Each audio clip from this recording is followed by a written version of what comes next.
बिहार में सरकार बनाने को लेकर तैयारियां जो चल रही हैं उसकी तस्वीर दिखाना जरूरी है। बिहार में सरकार गठन की तैयारियां तेज हो गई हैं। कल शपथ ग्रहण समारोह होने जा रहा है और उससे पहले बैठकों का दौर। आप देख रहे हैं तस्वीरें, ये पटना स्थित बीजेपी दफ्तर की तस्वीर आपको दिखा रहे हैं, जहां पर सम्राट चौधरी को बीजेपी विधायक दल का नेता चुना गया है। जेडीयू के बाद बीजेपी विधायक दल की बैठक हुई और बीजेपी विधायक दल के नेता सम्राट चौधरी बने हैं और उप नेता बने हैं विजय कुमार सिन्हा। विजय कुमार सिन्हा को आप देख रहे हैं सम्राट चौधरी के बगल में। ये तस्वीरें, बधाइयों का सिलसिला जारी है बुके देकर, और आप देखिए कि एक बड़ी माला भी आ गई है और ये सब स्वागत, वंदन, अभिनंदन किया जा रहा है सम्राट चौधरी का। ये तस्वीर आप देखिए पटना से। एक और बड़ी खबर, फॉर्मूला तय। बिहार सरकार का फॉर्मूला तय हो गया है। फॉर्मूला सिंपल सा है, वही पुराना है। नीतीश कुमार शपथ लेंगे सीएम पद की, सम्राट चौधरी और विजय कुमार सिन्हा उप मुख्यमंत्री बने रहेंगे, यानी कि वो एक फिर से वही जिम्मेदारी निभाते हुए नजर आएंगे। बिहार में जेडीयू से मुख्यमंत्री और बीजेपी से 2 डिप्टी सीएम, ये फॉर्मूला जो अब तक देखा जा रहा था चुनाव से पहले और परिणाम के बाद भी यही फॉर्मूला लागू होगा। यानी बिहार में सरकार में प्रमुख पदों पर जो लोग बहुत बड़े उलटफेर या फिर परिवर्तन की उम्मीद लगाकर देख रहे थे कि कुछ नया हो सकता है, तो नया कुछ नहीं है, सरकार नई जरूर है, फॉर्मूला वही पुराना है। अमृत तिवारी हमारे साथ जुड़ गए जरा जानकारी के लिए। अमृत, ये तय माना जा रहा था कि नीतीश कुमार मुख्यमंत्री होंगे, लेकिन सम्राट चौधरी और विजय सिन्हा उप मुख्यमंत्री बनने जा रहे हैं, ये तय हो गया है। यानी कि बीजेपी या जेडीयू ने कुछ भी नया करने की सरकार में प्रमुख पदों पर कोशिश नहीं की है। जो चल रहा था, अच्छा चल रहा था, ये साबित हो रहा है।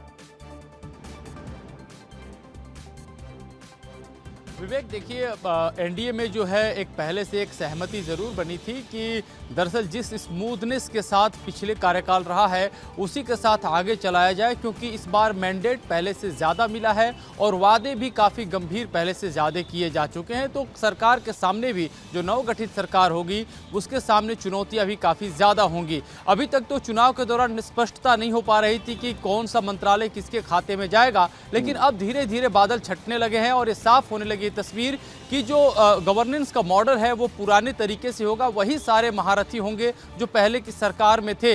कमोबेश कुछ हद तक जो है थोड़ा बहुत अंतर हो सकता है, लेकिन जो मुख्य जिम्मेदारियां जिसमें सीएम के तौर पर नीतीश कुमार है और उनके साथ जो है 2 deputy CM Bharatiya Janata party की तरफ से होंगे। इनमें से जो है एक सम्राट चौधरी है और दूसरे जो है विजय कुमार सिन्हा है। इन दोनों के नियुक्तियों को लेकर के एक जो बैठक हुई बीजेपी विधायक दल की, इसमें पर्यवेक्षक केशव मौर्य भी थे और उन्होंने इस चीज़ की घोषणा की और उन्होंने कहा कि यही लोग बेस्ट हैं, यानी कि बेस्ट एक साथ फिर से जुड़ रहे हैं। और सबसे बड़ी बात है कि कोऑर्डिनेशन को लेकर के पिछली सरकार में जिस तरह से कोऑर्डिनेशन रहा है इन तीनों का, उसी के हिसाब से देखा जा रहा है। चूंकि दोनों लोग, सम्राट चौधरी और चाहे विजय सिन्हा, इन्होंने नीतीश कुमार के साथ बड़े ही बेहतर तालमेल बिठाया था। और इसके पहले देखा गया था कि सुशील मोदी हुआ करते थे भारतीय जनता पार्टी की तरफ से डिप्टी सीएम, और नीतीश कुमार के साथ उनकी जोड़ी बड़ी हिट मानी जाती थी। चूंकि दोनों ही नेता आंदोलन से निकले हुए थे, इनकी समझ काफी अच्छी थी, कोऑर्डिनेशन काफी अच्छा था। बीच में थोड़ी बहुत दिक्कतें हुई थी, लेकिन जिस तरह से पिछला जो 2 साल का समय बीता था उसमें ये देखने को मिला कि नीतीश कुमार को इन लोगों ने बहुत सही से कोऑर्डिनेट किया था। कोऑर्डिनेशन का ही तरीका है कि इस चीज को जो है तरजीह दी गई है और जेडीयू ने भी इस पे कोई कल शपथ ग्रहण समारोह में कौन-कौन पहुंच रहा है? अब थोड़ा सा चल रहा है कि कल शपथ समारोह में अमृत कौन-कौन पहुंच रहा है दिल्ली से?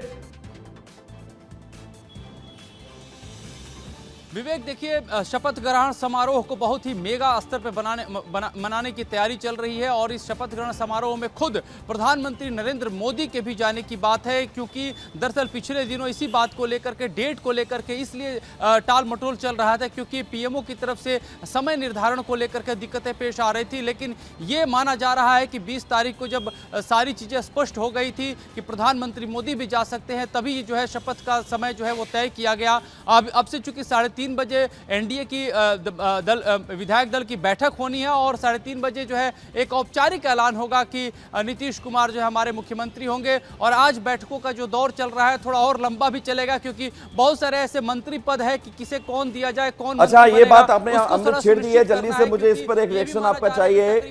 केंद्रीय गृह मंत्री अमित शाह बिहार दौरे पर जाने वाले थे, खबरें आई थी और फॉर्मूला जिसके बारे में आप जिक्र कर रहे हैं कि विभागों का बंटवारा और कितने मंत्री किस कोटे से, ये सब कुछ तय होगा, ये बात सही है कि अमित शाह जा रहे हैं पटना?